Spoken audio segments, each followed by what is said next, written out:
Good morning. You're listening to Central Wisconsin's 24-hour information station, WFHR. It's time now for the Morning Magazine. Welcome, everybody, to Morning Magazine for this November 16th, 2022, 10:34 on the clock. And you have your host, James J. Maloff, behind the microphone. In studio with us today, Wisconsin Rapids Mayor Shane Blaser. Good morning, sir. Good morning, James. Good to see you, Shane. How you been? Well, I'm good, thank you. How about you? Doing good. I want to also send a big thank you to our friends at Wisconsin Rapids Community Media, Taylor and the gang over there. We always appreciate you guys being here. Busy time this time of year, really. I mean, right up until the top of the new year and stuff, it's going to be that way. What are some of the things on your docket, first and foremost, Shane, right now? Deer hunting. Yeah, right on, right. Okay. All right, excellent, wonderful. How's that going? Well, last night, the budget levy was approved. So, we've been, the council and staff have put in a lot of time and a lot of work and a lot of meetings and a lot of evenings and a lot of presentations. And so, this time of the year, typically for us, it slows down a bit. Usually people are thinking about the holidays, Thanksgiving, Christmas, and government isn't always at the top of the list at this point in time because we can focus on family a little bit now. Yeah. When it comes to wrapping up orange cone season, how did that go this year, the construction? It seemed, and from our conversations throughout the summer and everything, seemed like everything rolled pretty smoothly, that they were pretty much on time, and budget-wise, things, fitting everything going as hopefully as planned. Yeah, so, it did go really well. Our construction crew and Paul Vollert and the engineering staff, they put a lot of time in getting the season ready and getting it all prepped up. This year they ended up, because up on the Avenue North, they hit bedrock, so it kind of put them behind a little bit. And they ultimately, the decision after discussion with council was they held off on a project this year, and they're going to push that project to the spring. So I think that was a good decision, and it can maybe helps avoid, that neighborhood having a torn up street all winter long, and then sitting there waiting until spring. Yeah. So might as well wait. On my way in, I saw Digger Dan down over here. They had the backhoe running, and they're working on a retaining wall there and trying to improve that. And that's a long overdue project, and it'll also help mitigate maybe some flooding and kind of improve the pathway there also. They did that all the way up through behind the state office building and to the north there. It's looking great. It already looks like it's coming together really nicely. I appreciate that you're bringing that up too, Shane, because one of the things that when we think about road construction, we think about infrastructure. I know it isn't the sexiest stuff in the world, but it's so vital, so important. And it's one of those things that, boy, when something goes wrong, we notice it. If there's a pothole, there's damage to a bridge, something like that. But we don't always think about, even when we're riding on a new road, we don't necessarily think about how the economic impact that can make. Just a simply new paved road. Whether you're talking about car damage or car repair, or we're talking about repair to our vehicles, our county vehicles, our city vehicles that are our plows and all these things. All this stuff really adds up. So when you're talking to constituents, when you're talking to the community and everything about construction, do you think that really hits home to people, that how important this stuff is, this infrastructure? It's not just some terminology we throw around here and everything. It's really one of the bedrocks of our community. Yeah, ride quality is huge. You hear from a lot of residents and people about our ride quality and on some of our roads and the potholes. And, I come in off Lincoln Street, off the expressway a lot of times. And if anybody that's ridden it knows that is just, it's a rumble strip. It is so degraded, and people have been seeing surveyors there. Our televising crew from the wastewater, Ben Jennings and the crew over there, have been televising the lines because that's a 2024 project. So that's going to be rebuilt from the expressway to Baker, and that is dramatically going to improve the quality of that ride. But it's also infrastructure that needs replacing. But with the transportation utility and ARPA funds, we're going to be doing more pavement replacement. So it's just, the top layer. And we're going to be seeing more of that in the next few years to try to really improve the ride quality. Because you kind of hit a point where, the infrastructure, let's say, lasts 100 years, but the pavement's only going to last 50. So you have to do something to get to the end of the life of the infrastructure. And, doing a pavement replacement is a way to do that and improve that ride quality until that infrastructure expires. And that's something we have to, continue to maintain and do our due diligence to keep that ride quality improved. But the expressway and A Street, that's, if I'm going to ask anybody to do anything, call our legislators. I talk to them. That's a state road, and we're paying state tax dollars for these roads. And I don't think it's the city of Wisconsin Rapids residents to use our local tax dollars to fix those roads for the state. And we know they're in rough shape, and we know they need to be replaced, and we need a commitment from the state to do that. And that has to come from them. When it comes to the new jail that is going to be being built, and with the construction that's been going on and that needs to go on, future projects and everything, how are those intersecting? And is there any crossover, or is that planning kind of going in line well? Yeah, we've had a really good relationship with the county, and our staff between the two meet every other week, and we're talking with their staff and our staff, on coordination, working with, some of the logistics of that construction that's going to take place downtown for the next 2 years. Also, next year, we're going to be doing Oak Street, basically from Jackson to 16th Street. So that's also kind of a near downtown project that's going to kind of overlap down there, and there's going to be a lot of activity. And so a lot of communication has been taking place to make sure we're on the same page and coordinating. And any new news with the jail project? Nothing new. It's last night council approved something through planning. I believe I can't remember anymore. A combination of lots, maybe, or But yeah, so that's what I was saying. Yeah, everything's kind of progressing now, and the county's always had great representation at our meetings for questions, and which is greatly appreciated because. If we can get answers to questions, we can keep things moving along. And so the dynamic's been really well. Speaking with Mayor Shane Blaser, and of course we have Taylor and our friends at Wisconsin Rapids Community Media in today. And, yesterday we had our friends from the United Way on. We just wrapped up our United Way Radiothon. One of the things that came out of the conversation was the data report that we got from the Alice report, the information we got from there. And there was a number of different things that really stood out, a lot that stood out. But certainly just looking at Wood County here, some of the things, the data that we're getting, like 1 in 3 households are considered under the Alice umbrella, in need, essentially.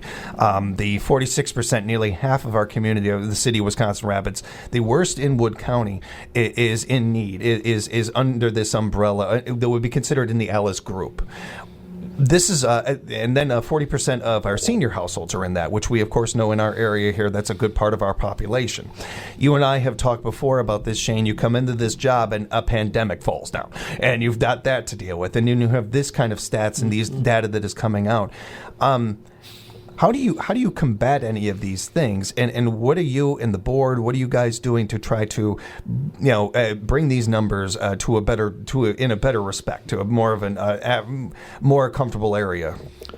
Yeah. So interestingly, I had a conversation with a journalist from UW-Madison yesterday. We did a Zoom interview, and she's writing an article regarding the Versal Mill. And I wish I could remember the stats. I'll have to get them again. But how much, when the mill closed, our median income dropped? Yeah. And the spiraling effect to that has, everybody wants retail in our community, but that's the first thing a retailer looks at is what our median income is. So as our median income drops, the less likelihood of, a national realty business may be interested in Rapids, and so it's that constant struggle of fighting with those numbers. And for us, it's about working with Kyle and discussing economic development, meeting with the council last night in closed session to discuss some opportunities.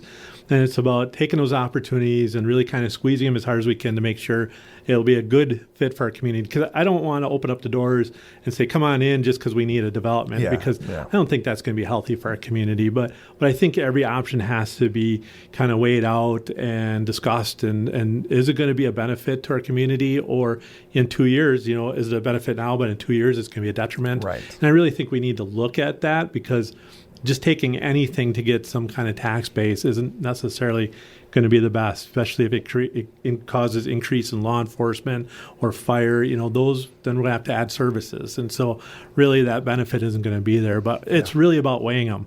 and is this something for a community? And we're doing that all the time.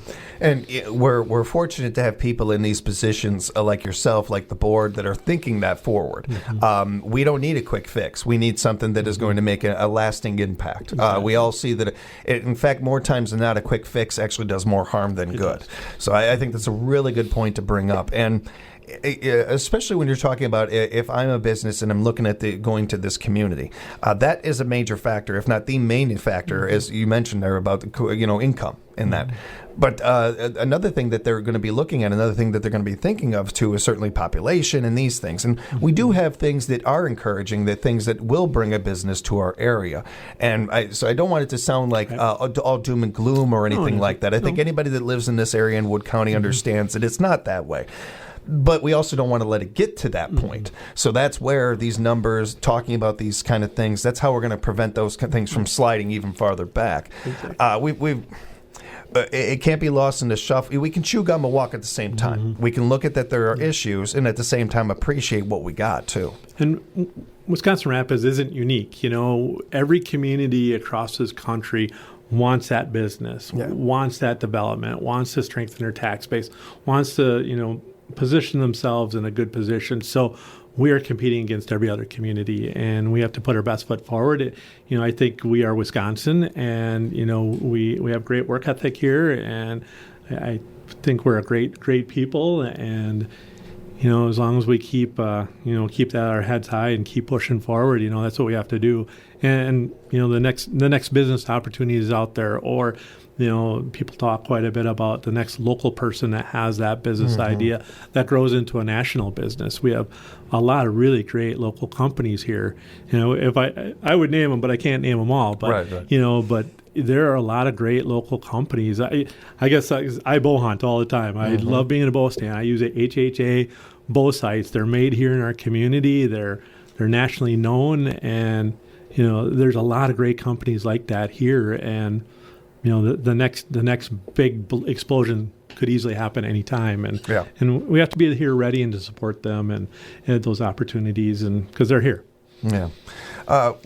When it comes to the community, when you're hearing from people, are there things that stand out more than others as far as going ahead into this, as we're wrapping up 2022, getting ready for 23, that people that are on the forefront of their minds? Hey, this is a concern to me, or hey, I'm looking forward to this even, For me, most of my days, it kind of encompasses trying to help citizens, navigate government or get response out of government. And I look at that as being a very important part of my function, of my daily role here. And, as simply as working with a lady dealing with an accident report the other day and working with our police department and records and, trying to help citizens kind of navigate that process. And so usually it's these one-offs I get a lot of calls on, and not roads are always typically a thing. We need retail space. We need to go shop local kind of things. Those are always important. We're always trying to work with developers on those type of things. But, as for one single issue, it just seems to be everybody has their own kind of battles they're dealing with, or hopes and dreams, or would like to see government do something differently. And you got to put them together, weigh them out, and here we are. Yeah. You mentioned the budget meeting. Any other information, any other highlights coming out of that noteworthy? No, I think it kind of all settled out. There was some hiccups in there, especially with the library was under discussion, and it really kind of got a group of people, their attention, and they participated in the process. And at the end of the day, it's really, people complain about when their taxes go up, but they complain about when something gets cut out. So, it's really, we know everything's costing more. There's a tax increase this year. It's, I think, about 2.9%. And a lot of that largely in part is because of supply costs, just even road construction, buying pipe, everything has gone up so much now that, those costs are in there. And, the council voted through the budgetary process to, hire 3 additional firefighters, firefighter paramedics, and that's about $300,000. And, so there's cost to those things. And then, so I think all in all, through a good discussion in the council this year, we changed the process up. I don't think it was perfect, I think there could be some improvement on the front end of it, but I think how we did it through a committee of the whole process, including all the council members and versus just the finance committee, was a very good addition, and allowed everybody to participate more or feel like that was the time to participate instead of wait until the end like last night. And last year we ended up having quite a unique final council meeting because that's where people felt they could start to participate, and we wanted to make sure that people had that opportunity through the whole course of the process. And then last night was, for lack of a better word, was pretty uneventful. There were all the questions that needed to be asked had been long asked. Votes had been long taken, so most people knew where everybody stood on issues, and it was adopted and going forward. We're looking forward to having the new board member, the new head of the library on with us. We haven't gotten a chance to talk with her yet, and looking really forward to that. Sounds like an amazing young person. But she's a riot. She seems like it. Yeah, she seems great. I keep telling her she's not a library director. My impression of a library director, and maybe because I've grown up here, my impressions are different. But she's very outgoing, and she's a lot of fun. Well, I'm glad you mentioned that too, because we've had some great board members. We've had some great leaders of that library, and it seems like we have another one there too. But similar to yourself, walking into a position with already a kind of a cloud over that position, let alone just trying to do the job from as it is. She's coming into this, and really one of the first things people are hearing is the budget cuts and the concern with that. And what I hope is happening, I look forward to talking with her about this too. Most of the time, and I don't want to say this is a negotiation by any means, but oftentimes when you're coming into a situation like that, you're going to be giving the harder, the bigger thing first, and hopefully it doesn't come to that. After you talk, you come in, okay, it actually is only going to take this. Hopefully that is the case with this, but it also speaks to what we've been talking about here, and really what we were even talking with the United Way for the last 3 hours. This is a community that is in need. It is a community that needs people to lean on each other, to be there for each other. This is not... This is a time to show our unity, our unification, really, and be there for one another. And when it comes to these things, there's a decision that we'll make together. I think that part gets lost in the shuffle, too, that everybody that's listening out there, anybody who is a resident of Wood County, you are a voice that matters in this. We want to hear from you. We want to hear where you're coming from on this and how important these things are to you. Yeah, and with the library, and my concern is that we hired a library director I think is going to do an amazing job, and then we want to talk about reducing the budget. And I think she's got to be given that opportunity to evaluate the operations, see what's important, and seeing maybe she has some ideas how to make things more efficient. And I think that opportunity has to happen this next year, and I fully support her on that. And we need to go forward this year. And, I also want to thank Wood County. They funded last year. They funded the library at 93% because I believe they only have to fund it at 70% on this formula. And so they approved 100% this year, which was an additional $100,000 the county is putting into the library, which we as a city were able to reduce our portion by $100,000 to the city taxpayers. So it kind of helps that spread out. But lately everybody's asking me, what can I do to help the library? Because really it's a city-owned building and service, but it's supplemented by the county for the townships around us that don't have a library. So they kind of put in for their share of use. And so the greatest way you can help out our library locally, and amazingly, because how the funding formula is set up, is you just need to check out a book. It's not electronics. By going there, it doesn't count. You need to physically check out a book. So anybody that I ever see that doesn't live in the city, I say, check out 5 books a week. But because that all goes into the formula factor for funding. And that's really good to hear. That's great. And that's something that everybody can do. Everybody can be a part of that. And it gets you into the library. And for many people, they're looking for an excuse to get over to the library. Check out a book and or 5, and that will help that library out and the funding at that library dramatically. It's very interesting, and I don't think a lot of people. I don't think that's common knowledge. That's I never knew that. Yeah. But it has to be a physical checkout though. And that's the only way. That's how that formula is set up. Shane, when we first got together, we first started talking about this on air, off air. Being in this position wasn't something that you necessarily had, were a little boy dreaming about or anything. It wasn't something that you were looking to do eventually. But here you are, not only in years later, but on a second term even of doing this.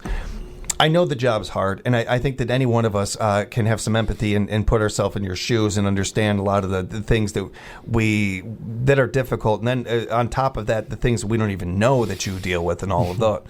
But have you been able to find some like joy in this job and doing this and being a part of this situation, even though it wasn't something that you necessarily ever really thought about doing? Now that you're here doing it, can you see why not only that we chose you, why we wanted you in this position, but why we think you've been able to enjoy in it? My enjoyment, national politics are national politics, and I'll always give anybody my opinion on what I think, but realistically, my joy in this job comes from, just the other day working with this lady, frustrated on an accident situation. It's those simple things where, I've been a lifelong resident of Rapids. I made my way back here. I'm raising my family here, and my joy comes from helping my fellow residents, and as simply as trying to, out of frustration because they can't make contact with the department, if they call us, if we can kind of help, make that contact and push them on. That's where my joy really comes in this job. I'm not you don't see me, I'm not a big events guy. I'm just not it's not my strength is cheerleading, but I love this community and I like the residents, and that's what I really want to help out, or people that are struggling with the process. Yeah. Is there anything you want to discuss? We've got about 5 minutes left here and everything. Is there anything, you've handled all my questions and everything I want to throw at you, but is there anything you want to get into? I don't know what's on Taylor's brain today. Right, we never talked to Taylor. I actually would love to interview Taylor sometime. I got a lot of questions I'd love to go over with you. Another show, we'll do that, definitely.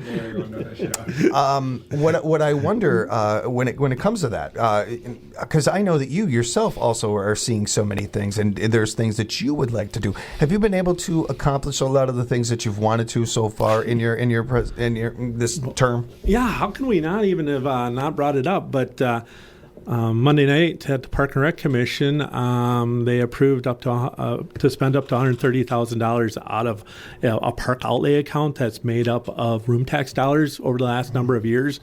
And so they've approved that for the dog park. So the dog park has definitely been something I felt is important to have in this community. A community our size absolutely needs a dog park. It's a good social activity for dogs and people, and there was a big step forward there. Yeah. So the next step now is in December we'll go through Finance Committee and City Council to kind of finalize that, since it's done outside the budget process. And so we have a location. We'll start cleaning, grubbing that out hopefully this winter. The location again, for those that don't remember. So it's off of Saratoga Street near 25th, up by the Family Center, up in that area. Yeah. And I'm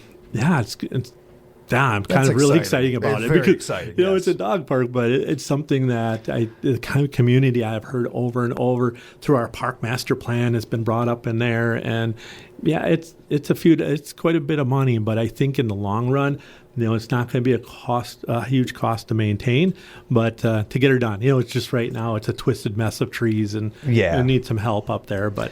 It is a chunk of change that is going into this. It is an investment because it costs a lot more to lose families or to not gain families. And look, the numbers speak for themselves. People that are cities that are dog friendly, that have dog parks, people want to move to more, want to stay in those communities more.